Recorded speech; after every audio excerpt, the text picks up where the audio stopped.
नमस्कार मंडळी. तर आज आहे रविवार आणि मार्गशीर्ष महिनाही संपला आहे. सो आज वाटलं की मसाले भाजी खावी. मग आम्ही नॉनव्हेजमध्ये मटनची भाजी बनवायचा विचार केला.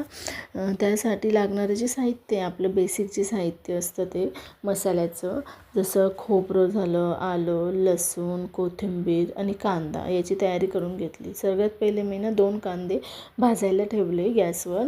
ते भाजणं असतं, पण ते इकडे सगळं साहित्य काढून घेतलं. म्हणजे खोबरं आहे ते पहिले आपल्याला सगळ्यात पहिले फ्राय करावं लागतं. म्हणून मी कढईमध्ये थोडंसं तेल घातलं आणि त्या तेलामध्ये खोबरं घातलं आणि खोबरं चांगलं फ्राय करून घेतलं गोल्डन ब्राऊन होईस्तोपर्यंत. त्यानंतर जे आपले मसाले आहेत, जसा भाजलेला कांदा, नंतर लसूण, आलं, ते सगळं त्यात घातलं आणि तेही छान फ्राय करून घेतलं. आणि ते फ्राय झाल्यानंतर त्याला थोडं थंड केलं. थंड झालं ना, तर मग त्याच्यानंतर ते मिक्सरमध्ये ग्राइंड करून घेतलं. सगळ्यात पहिले मी हा मसाला ग्राइंड केला आणि त्याच्यानंतर ते ग्राइंड करून झाल्यानंतर त्याच्यामध्ये परत कोथिंबीर टाकली आणि कोथिंबीर घालून थोडंसं पाणी त्यात टाकलं आणि परत ग्राइंड करून आहे ना त्याची अशी पेस्ट बनवून घेतली. ही पेस्ट हिरवी दिसते कारण त्याच्यामध्ये आपण जे आपले मसाले आहेत ते टाकलेले नाही आहे. त्याच्यानंतर मी जे मटण आणलेलं होतं ते छानपैकी एकदम पांढरं पाणी येत तोपर्यंत मस्त साफ करून घेतलं आणि ते शिजवण्यासाठी 2 कांदे मी चॉपरमधून बारीक करून घेतले. नंतर गॅसवर कुकर ठेवून त्यात मी ते तेल टाकलं, थोडंसं जिरं टाकलं आणि जो चॉपरमध्ये काढलेला कांदा आहे तो कांदा फ्राय करून घेतला. नंतर हळद घातली आणि जे आपलं मटण धुतलेलं होतं ते त्यात टाकलं. छान असं मिक्स केलं आणि त्यामध्ये मीठ घातलं. थोडंसं जास्त मीठ घालायचं कारण ते ना मटणमध्ये व्यवस्थित जातं आणि मटण अळणं लागत नाही. जसं आपण येल्लो पाणी वगैरे पितो ना, तर त्याच्यामध्ये ते अळणं लागत नाही. मस्त फ्राय करून घेतलं आणि फ्राय केल्यानंतर त्याच्यामध्ये आपल्याला हवं तेवढं पाणी टाकलं मी त्याच्यामध्ये, कारण मला एक्स्ट्रा पाणी भाजीमध्ये दुसरं घालायचं नव्हतं. याच्याने काय होतं ना की त्या रश्श्याला जास्त छान टेस्ट येते. आता हे शिजून झालेलं आहे, बघू शकता तुम्ही किती छान शिजलेलं आहे, येलो कलरही आलेला आहे. नंतर मी परत कढई ठेवली. कढईमध्ये 3 पळ्या मी तेल घातलं होतं.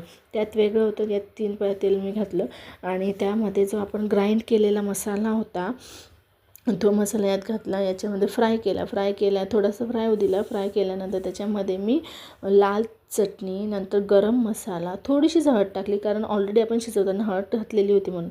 आणि हा आहे बाहेरचा जो चिकन मसाला असतो ना, तो मसाला थोडासा त्यात घालून दिला. मस्त मिक्स केलं आणि त्याला असं थोडंसं काळसरपणा येईल, ब्राऊन येईल म्हणून व्यवस्थित फ्राय केलं. फ्राय केल्यानंतर जे आपलं मटण शिजलेलं होतं कुकरमध्ये, ते मटण त्यात घातलं. छान स्टर केलं, मिक्स केलं आणि त्याच्यानंतर याचं जे पाणी होतं शिजवताना जे पाणी होतं तेही त्यात टाकलं. जर तुम्हाला एक्स्ट्रा पाणी हवं असेल, अजून पातळ करायची असेल किंवा घट्ट झालेली असेल भाजी, तर गॅसवर दुसऱ्या साईडला गरम पाणी करायचं आणि ते गरम पाणी त्यात टाकायचं. थंड पाणी टाकायचं. थंड पाण्याने काय होतं, ती प्रोसेस जी असते ना शिजण्याची ती कमी होऊन जाते. म्हणून गरम पाणी टाकायचं आणि मस्त त्याला आता बघा उकळी फुटली आहे. छान झाकण ठेवून त्याला शिजू द्यायचं. थोडंसं उकळी फुटली, छान असा वरती एकदम तर्री आलेली आहे. नंतर मी परत वरून ही आपली कोथिंबीर आहे ती गार्निशिंगसाठी टाकली. परत झाकण ठेवून तिला होऊ दिलं थोडंसं आणि त्यानंतर कांदा चपातीसोबत मी तिला सर्व केलं. भातही बनवला होता, पण मी घाईघाईत असल्यामुळे भात टाकायचं विसरले. सो असा होता आमचा रविवारचा मेनू.